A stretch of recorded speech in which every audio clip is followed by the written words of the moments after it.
Nicolas Dose, bonjour. Vous êtes chroniqueur, journaliste sur BFM, donc TV et radio, et vous étiez aujourd'hui au jury du G20 des jeunes entrepreneurs. Donc, qu'avez-vous pensé, sans révéler de secret, de ces candidatures et de ce jury aujourd'hui? Alors, une moisson absolument incroyable d'entreprises, tellement nombreuses que c'est très très difficile d'en faire le tri.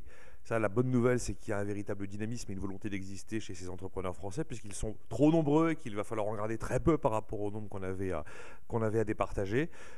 Gentille foire d'empoigne pour essayer de trouver effectivement les bons candidats en fonction de différents critères, l'âge, la zone géographique, la réussite du business, mais aussi le charisme et l'engagement personnel du chef d'entreprise. Donc une délicate alchimie. J'espère qu'à l'arrivée, on aura réussi à trouver la bonne photographie tricolore pour représenter l'entreprise lors de ce G20. Alors, sans révéler des secrets, parce que le jury est actuellement encore en train de délibérer, il y a des profils, des types d'entreprises, il y a des entrepreneurs qui vous ont marqué sur des spécificités, sur des choses? Ce qui m'a marqué, c'est certains entrepreneurs qui étaient connus de certains membres du jury, qui du coup pouvaient en dresser les grandes lignes, en racontant les principaux traits historiques de l'entrepreneur, de l'histoire de son entreprise. Et généralement, quand on raconte la vie de l'entrepreneur, il y a une espèce de frénésie qui se dégage de celui qui en témoigne. Et il y a une adhésion à peu près immédiate de l'ensemble du jury dans ces cas-là autour de l'entreprise citée. Voilà, l'histoire d'entreprise, dès qu'elle est bien racontée et dès qu'elle est bien retranscrite, elle est relativement jubilatoire. Et c'est ce que j'ai ressenti lors des différents profils qu'on a pu évoquer. Alors, plus globalement, donc concernant le G20 et le G20 des jeunes entrepreneurs, vous en attendez quoi? Vous attendez des points spécifiques qui vont sortir sur le G20? C'est ce qui est le plus important. Jusqu'à présent, les G20, je les ai principalement observés comme tous mes collègues journalistes économiques sous l'angle politique. J'ai pas envie de reprendre le bon ou mauvais mot de Jacques Attali en disant que ces G20 ont été 20 VAIN, mais en tout cas, ce qui est le plus important, c'est que la partie entrepreneuriale, qui est la seule qui peut créer de l'emploi et de la croissance, soit peut-être la plus visible pour une fois.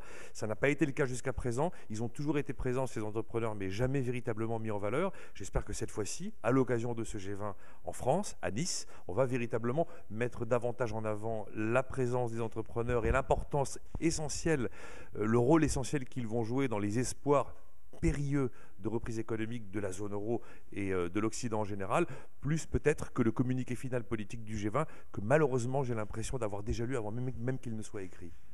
Alors, vous voyez beaucoup d'entrepreneurs. Là, on a vu dans ce jury, il y a un écosystème qui représente ces entrepreneurs et ces clubs d'entrepreneurs. Est-ce que vous pensez qu'avec le temps, on va dans le bon sens? En France, oui. Sur les entreprises, il y a un énorme travail à fournir. On arrive à créer des entreprises. Malheureusement, on n'arrive pas à créer des entreprises de taille intermédiaire. On est très très loin du Mittelstand allemand. Pourtant, on a des talents. Pourtant, on a un système de formation qui fonctionne bien. Il y a une grande réforme qui a été faite, qui est pour l'instant la bonne réforme, c'est la réforme des universités. Mais ça ne va pas assez vite. Il faut aller évidemment beaucoup plus loin. Il fallait supprimer l'ISF dès les 100 premiers jours de la présidence de Nicolas Sarkozy. Beaucoup d'ETI ne voient pas le jour, car des PME ne fusionnent pas, car en cas de fusion, ça change les équilibres de capital des chefs d'entreprise qui sont généralement propriétaires de leur entreprise. Ça les fait sortir des couloirs d'exonération de l'ISF. Du coup, c'est un frein absolument terrible pour la création des ETI.